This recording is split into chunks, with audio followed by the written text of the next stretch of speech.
Hello guys, कैसे हैं आप लोग। आई होप आप सभी लोग बहुत अच्छे से रहेंगे।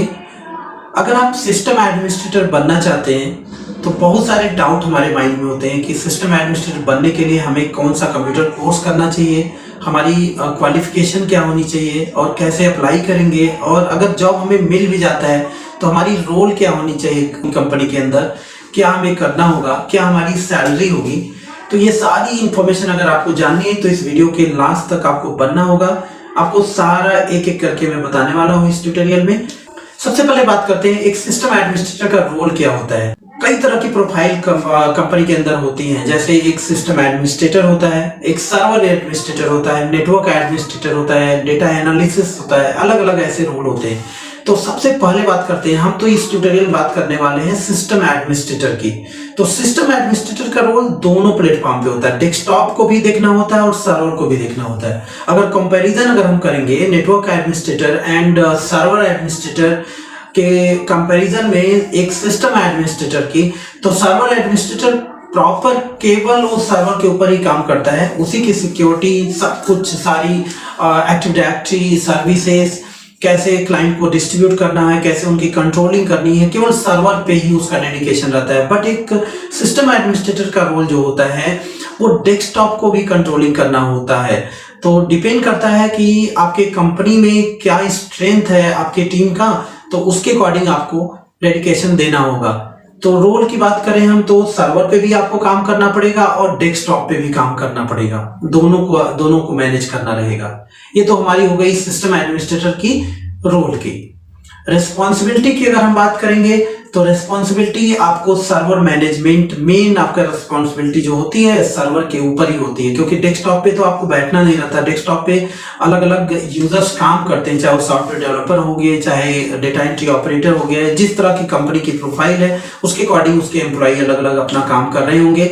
जब उनकी कोई प्रॉब्लम आती है तब आपको उसको सॉल्व करना रहता है, चाहे वो आप रिमोटली लेके करिए, चाहे वहां पे जाके आपको करना रहेगा। ज्यादातर सिस्टम एडमिनिस्ट्रेटर क्या करते हैं, एक जगह बैठ के उस पर्टिकुलर मशीन को रिमोट लेके वहां से हैंडल कर लेते हैं। या अगर उस कंपनी में आप सीनियर हैं, आपके अंडर में बहुत सारे डेस्कटॉप सपोर्ट इंजीनियर हो सकते हैं, तो वो लोग क्या करते हैं, वो वहां जाके सॉल्व करेंगे। अगर उनसे नहीं होता तो आप रिमोट लेके कर लेते हैं, राइट। ये हो गया डेस्कटॉप।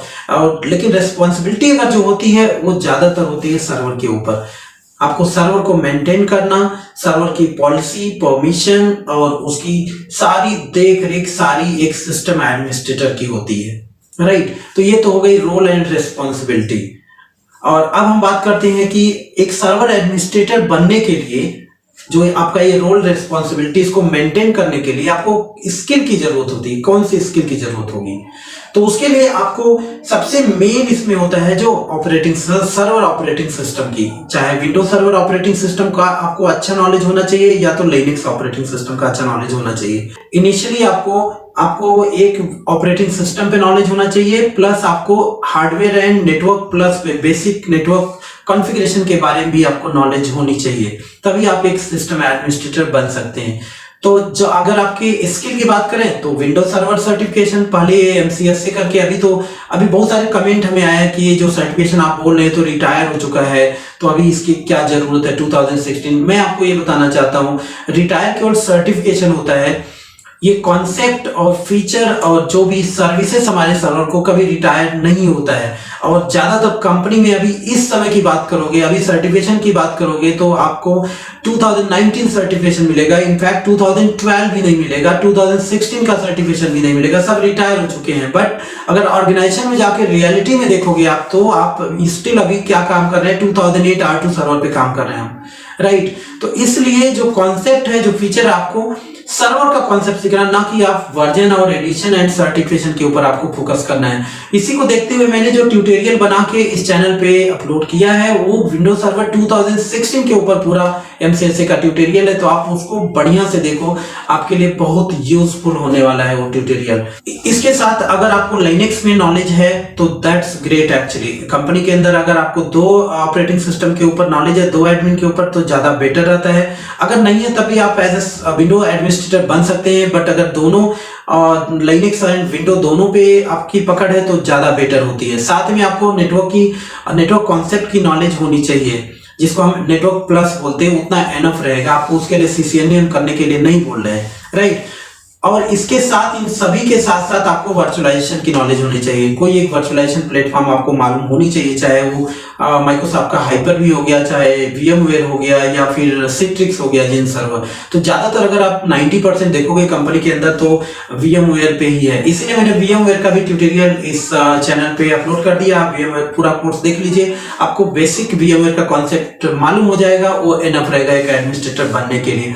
हम ये नहीं कर रहे हैं एडमिनिस्ट्रेटर, सिस्टम एडमिनिस्ट्रेटर बनने के लिए सारा काफी है, एडमिनिस्ट्रेटर काम करने के लिए काफी, बट एक इनिशियली आपको जॉब पाने के लिए काफी रहेगा, जो भी ट्यूटोरियल हमने इसमें इस चैनल में अपलोड कर रखे हैं, राइट। तो आई होप आपको ये समझ में आ गया कि रोल क्या होती है एक सिस्टम एडमिनिस्ट्रेटर की, रिस्पॉन्सिबिलिटी क्या होती है और उनकी स्किल क्या होनी चाहिए। स्किल मैंने क्या बोला, फिर से आप समझ लीजिए, हार्डवेयर की नॉलेज होनी चाहिए आपको, नेटवर्क प्लस की नॉलेज होनी चाहिए आपको, और विंडोज सर्वर की नॉलेज होनी चाहिए। जो विंडोज सर्वर चाहे वो 2012 हो, 2016 हो, 2019 हो, कोई भी विंडोज सर्वर की नॉलेज आपकी अच्छी होनी चाहिए। साथ में लिनक्स की अगर नॉलेज है तो बहुत अच्छी बात है, और वर्चुअलाइजेशन की नॉलेज होनी चाहिए, मींस VMware की नॉलेज होनी चाहिए। इसके बाद आप एज अ सिस्टम एडमिनिस्ट्रेटर की जॉब अप्लाई कर सकते हैं। अब ये बात करते हैं, जो मैंने सारे ये जो स्किल की बात किया, जो भी विंडो, लिनक्स या सभी, इसके क्या कोर्स करने से इसके साथ साथ आपको एक सर्टिफिकेशन आपके पास रहेगा तो ज्यादा बेटर होता है। माइक्रोसॉफ्ट का सर्टिफिकेशन होता है, रेड हैट का सर्टिफिकेशन होता है, कोई एक सर्टिफिकेशन आपको लेना होगा, ना कि हम सभी की बात कर रहे हैं, सारा सर्टिफिकेशन आपको लेना रहेगा। किसी एक का सर्टिफिकेशन आप ले लो, वो एनफ रहेगा इनिशियली के लिए। उससे क्या होता है, आप अपने बायोडेटा पे उस सर्टिफिकेशन का प्रोफाइल मेंशन करते हो, उससे आपका जो रिज्यूमे होता है वो वेटेड हो जाता है और एक वैल्यूएबल हो जाता है, एक कते कारपोरेट लेवल हो जाता है, राइट। तो ये प्लस पॉइंट रहेगा।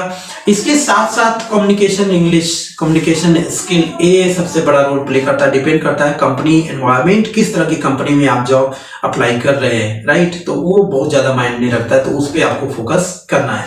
तो इसके बाद अब बात करते हैं हम एकेडमिक क्वालिफिकेशन की।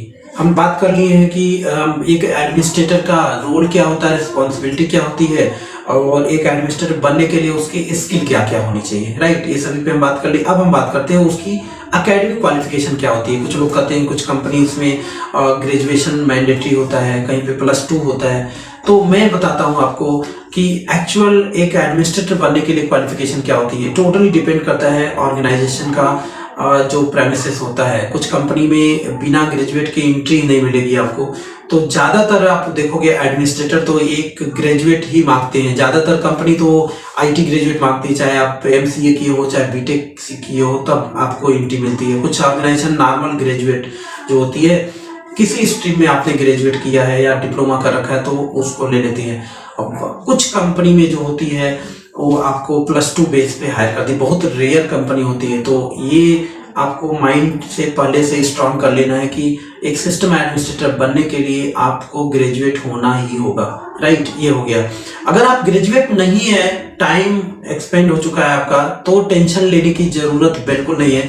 आप इनिशियली आप डेस्कटॉप लेवल से अपना करियर बिल्डअप करो, बाद में आप अपग्रेड कर सकते हो। तो वहां पे ग्रेजुएशन या आपके एकेडमिक क्वालिफिकेशन से कोई मायने नहीं रखेगा, आपके एक्सपीरियंस बेसिस पे आप क्या कर सकते हैं, जंप कर सकते हैं, राइट। तो ये हो गई हमारी एकेडमिक। तो एकेडमिक अभी के लिए हम बताएंगे कि सिस्टम एडमिनिस्ट्रेटर बनने के लिए एकेडमिक क्वालिफिकेशन ग्रेजुएशन ही है, राइट। तो ये हमारी हो गई एकेडमिक क्वालिफिकेशन। अब इसके साथ साथ कम्युनिकेशन स्किल, ये बहुत ज्यादा मायने रखेगा।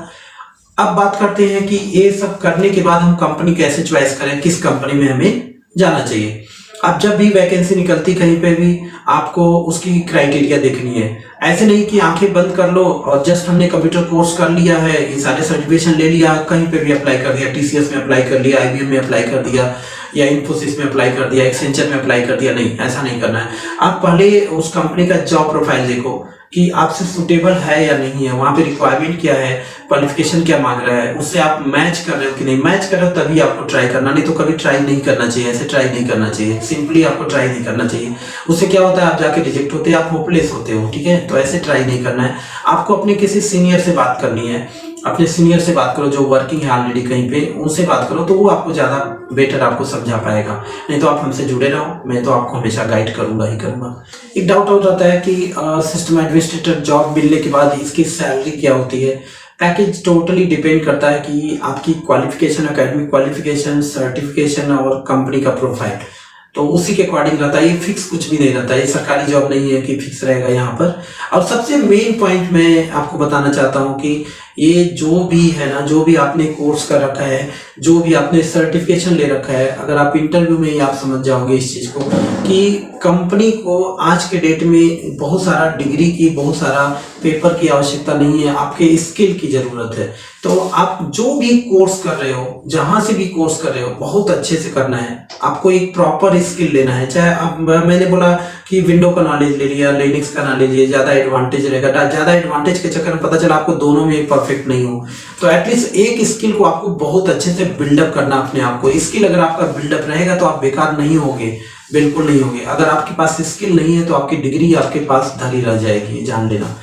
तो आपको स्किल पहले से, फर्स्ट डे से, जिस दिन आप डिसाइड करते हो कि I have to jump into the system administrator और desktop engineer as a network administrator in this career, then you have to decide from day one, you have to build up your skill. That is the main point. Okay, तो I hope आपको सारा समझ में आया होगा। Thank you so much all of you.